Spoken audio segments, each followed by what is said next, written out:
Hi everyone, எல்லாருக்கும் வணக்கம். இந்த எபிசோடில் டாக்ஸிக் படம் எப்போ இருக்கு வாங்க பார்க்கலாம். டாக்ஸிக் படத்தோட கேஸ்டிங் அப்படிங்கும்போது யாஷ், நயன்தாரா, கைரா அத்வானி, ஹுமா குரேஷி, ருக்மணி வசந்த் போன்றோர் நடித்திருக்காங்க. இந்த படத்தை ஸ்க்ரீன் பிளே எழுதி இயக்கியவங்க யாருன்னா கீது மோகன்தாஸ் பண்ணியிருக்காங்க. ரவி பஸ்ரூர் மியூசிக் கம்போஸ் பண்ணியிருக்காரு. ராஜீவ் ரவிங்கிறவர் சினிமோட்டோகிராஃபி ஹேண்டில் பண்ணியிருக்காரு. டாக்ஸிக் படத்தோட ஸ்டோரி லைன் என்ன அப்படின்னா, படம் துவங்குறது 1947 கோவாவில் ஆரம்பிக்குது. அங்கே படத்தோட நாயகனுக்கு அக்காவா நயன்தாரா இருக்காங்க. அப்படி இருக்க அவங்க கோவாவில் ஒரு லிகசி படி அந்த எம்பையரை ரூல் பண்ணணும் அப்படின்னு நினைக்கிறாங்க.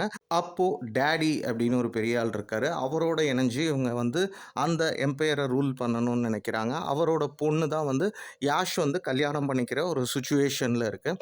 அப்படி இருக்க பார்த்தீங்கன்னா, அந்த பிளேஸுக்கு கைரா அத்வானி, அதாவது ஒரு சர்க்கஸ் ஷோலாம் பண்ணுற ஒரு ஆளாக வராங்க. அப்போது யாஷுக்கு அவங்க பேரில் ஒரு காதல் வருது.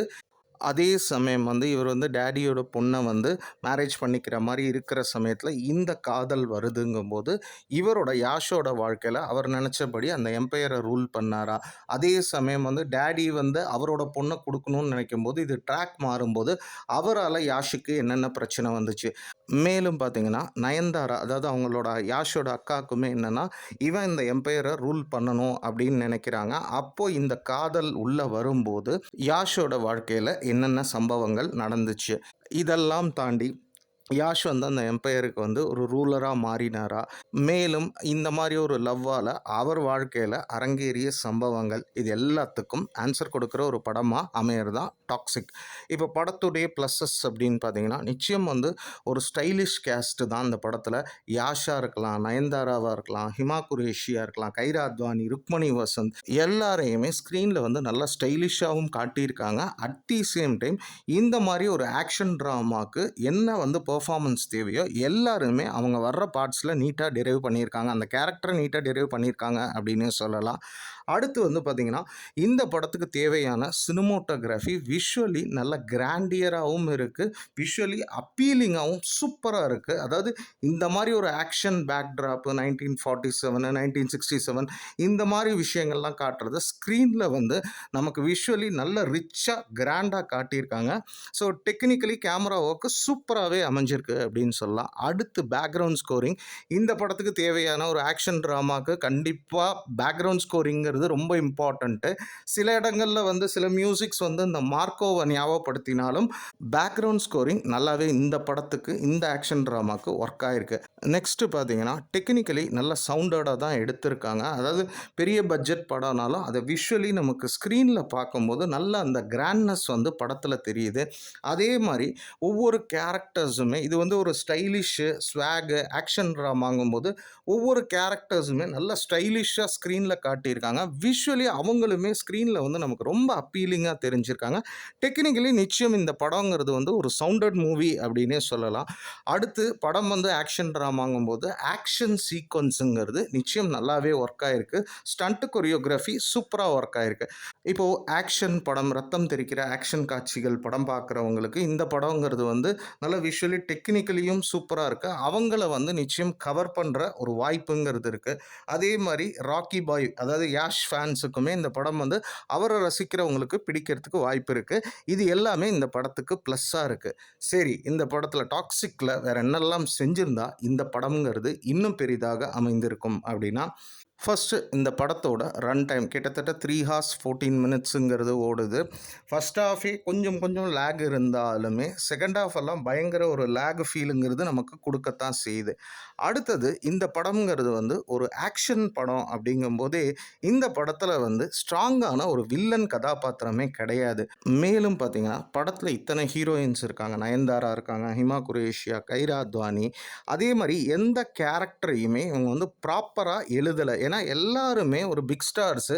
சும்மா அவங்க ஸ்க்ரீன் ப்ரெசன்ஸை பார்த்தாலே படம் சக்ஸஸ்ஃபுல்லாக ஆகும்னு நினச்சிருப்பாங்க போல இருக்குது. எந்த கதாபாத்திரமுமே ஒரு சரியான ரைட்டிங்கிறது இல்லை. அதே மாதிரி தான் யாஷ் கதாபாத்திரமும். அதே மாதிரி ஒரு பேஸ் ஸ்டோரி அப்படின்னு பார்த்தீங்கன்னா, இவங்க ஒரு எம்பையரை ரூல் பண்ணணும்னா என்ன மாதிரி பிஸ்னஸ் பண்ணுறாங்க அந்த கிளாரிட்டிங்கிறது சுத்தமாகவே கிடையாது. ரூல் பண்ணணும்னா எதை ரூல் பண்ணணுங்கிறது கிளியராகவே இல்லை. அதுவே இந்த படத்தில் ஸ்க்ரீன் பிளேவோட பெரிய வீக் பாயிண்ட். அதே மாரி ஒரு ஆக்ஷன் படத்துக்கு வந்து பிஹைண்ட் தட் நெறைய எமோஷன்ஸ் இருக்கும். இந்த படத்துல எந்த விதமான பெரிய எமோஷனல் கனெக்ட் அதாவது அவரோட லவ்வுக்குமே அவ்வளோ ஒரு ஸ்ட்ராங்கான எமோஷன்ஸ் இல்ல. அதே மாரி அந்த அக்காக்கும், தம்பிக்கும் இருக்கிற ஒரு எமோஷன்ஸுமே பெரிதாக ஒர்க் ஆவல.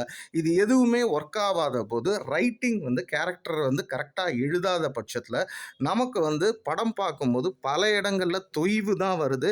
ஒரு பாயிண்ட்லலாம் எப்படா நீங்க முடிச்சு அனுப்பிச்சு விடுவீங்க? அப்படிங்கிற மாரி தான் இருக்கு. மேலும் பார்த்தீங்கன்னா, ஃபர்ஸ்ட் ஹாஃப் முடிஞ்ச அப்புறமே ஒரு 20 நிமிஷத்திலேயே அதாவது கதைங்கிறது ஒரு எண்டுக்கு வந்துருது.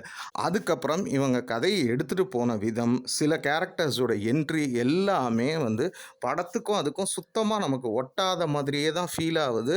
ரொம்ப லென்த்தை இழுத்து விட்டா மாரி ஒரு ஃபீலும் வந்து நிச்சயம் கொடுக்குது. அடுத்தது இந்த படத்துல மேஜரா சொல்லணும் அப்படின்னு பார்த்தீங்கன்னா, சினிமாட்டிக் லிபர்ட்டிங்கிறது எக்கச்சக்கமா எடுத்திருக்காங்க. ஒரு லாஜிக்குமே கிடையாது. இப்ப ராக்கி எங்க போனாலும் எல்லாரையும் சுட்டு தள்ளிட்டு வந்துருவாரு. ராக்கி மட்டுமேன்னு கிடையாது. படத்துல நடிச்ச ஹீரோயின்ஸ் எல்லாமே அவங்களும் திடீர்னு யாராவது சுடணும்னு நெனச்சா டக்கு டக்குன்னு சுட்டுட்டு போயிருவாங்க. அதே மாரி அவங்கெல்லாம் வந்து ஒரு பெரிய ஆளுங்கிறத வந்து சித்தரிக்கணுங்கிறதுக்கு அது யாஷ் கோட்டு போட்டிருப்பாரு, தம் அடிப்பாரு, தண்ணி அடிப்பாரு, கன்ன வச்சுக்கிட்டு இருப்பாரு.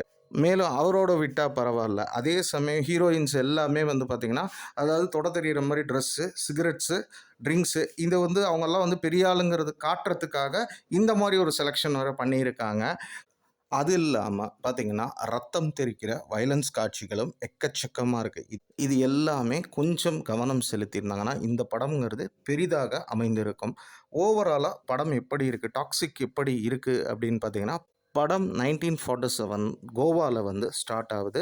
வேற படத்தோட நாயகனாய யாஷுக்கும் சரி, அவங்களோட அக்காவான நயன்தாராக்குமே அந்த இடத்த அந்த எம்பையர வந்து அவங்க லெகசி படி ரூல் பண்ணணும் அப்படின்னு நெனைக்கிறாங்க. அதே மாரி மைண்ட் செட்ல தான் அவங்க 2 பேருமே இருக்காங்க. அப்படி இருக்க அந்த யாஷோட லைஃப்க்குள்ள கைரா அத்வானி வராங்க. அவங்க வந்து அந்த ஏரியாவுக்கு வந்து ஒரு சர்க்கஸ் ஷோ நடத்த வர்றாங்க. அப்போ யாஷுக்கு வந்து அவங்க பேர்ல ஒரு காதல்ங்கிறது மலருது. அதே சமயம் யாஷ் வந்து அந்த எம்பையர ரூல் பண்ண டாடின்னு ஒரு பெர்சனும் பெரிய சப்போர்ட் பண்றாரு. காரணம் என்ன அப்படின்னு பார்த்தீங்கன்னா, அவரோட பொண்ண வந்து இவர் கல்யாணம் பண்ணிக்குவாரு அப்படிங்கிற மாரி. அந்த சமயத்துல இவர் வேற ஒரு பொண்ணோட ஒரு காதல்ங்கிறது மலருதுங்கும்போது, இந்த காதல் அவர் வாழ்க்கையில அவர் நெனச்ச மாரி அவரும் சரி, அவங்க அக்காவும் நெனச்ச மாரி அந்த எம்பையர ரூல் பண்ணாரா? அதே சமயம் ஒரு டாடிங்கிற ஒரு பெரிய ஆளும் வந்து தன்னோட பொண்ண கட்டுவாரு அப்படின்னு நெனைக்கிற இடத்துல, இவர் வேற ஒரு பொண்ணு மேல லவ் வரும்போது, அவரால இவருக்கு என்னென்ன பிரச்சனைகள்ங்கிறது உள்ள வந்துச்சு. இதெல்லாம் தாண்டி அந்த எம்பையர யாஷ் வந்து ரூல் பண்ணாரா? இல்லையா? இத வந்து அதாவது யாஷோட ஃபேன்ஸுக்கு ஓரளவுக்கு சாட்டிஸ்ஃபை பண்ற மாரி, அதே மாரி பெரிய பெரிய ஹீரோயின்ஸ் இருக்காங்க. அவங்களுக்கும் வந்து அவங்களோட ஸ்க்ரீன் பிரசன்ஸ் அவங்கள்ட்ட எதிர்பார்த்த விஷயம் ஒர்க் அவுட் ஆகுற மாரி, டெக்னிக்கலி நல்ல சவுண்டடா, அதே மாரி ஒரு ஆக்ஷன் லவ்வர்ஸுக்கு பிடிச்ச மாதிரி இந்த படம் இருக்கும்னு நெனச்சு வந்து குடுத்துருக்காங்க. ஆனா, நம்ம பார்க்கும்போது ரொம்ப ஒரு ஆவரேஜான ஒரு ஆக்ஷன் படமாகத்தான் இந்த படங்கிறது முடியுது. அதாவது வந்து இவங்க வந்து மேக்கிங்கு, விஷுவலைசேஷன்ல பெருசா இருக்கும்னு நெனச்சாங்க. ஆனா, இது எல்லாத்துக்குமே ஒரு பெரிய பேரிகேட்டா நின்னது என்னன்னா, புவரான ஒரு ரைட்டிங். அந்த ரைட்டிங்கு, படத்தோட லென்த்து இதெல்லாம் சேர்ந்து இந்த படத்த வந்து ஒரு ஆவரேஜ் ஆக்ஷன் டிராமா படமாகத்தான் ஆக்கி விட்டுருக்கு அப்படின்னு சொல்லலாம். படத்தோட சென்சார் சர்டிஃபிகேஷன்ங்கும்போது இந்த படம்ங்கிறது ஏ சர்டிஃபைடு தான். அதாவது வன்முறை காட்சிகளும் இருக்கு, அடல் காட்சிகளும் இருக்கு. இத மைண்ட்ல வச்சுட்டு பார்க்குறவங்க பாருங்க. மேலும் ஒரு புதிய திரை விமர்சனத்துல உங்கள வந்து சந்திக்கிறேன். எங்களோட திரைப்பதிவுகள் உங்களுக்கு பிடிச்சிருந்தா லைக் பண்ணுங்க, தெரிஞ்சவங்களோட ஷேர் பண்ணுங்க, சேனல சப்ஸ்கிரைப் பண்ணுங்க. நன்றி, வணக்கம்.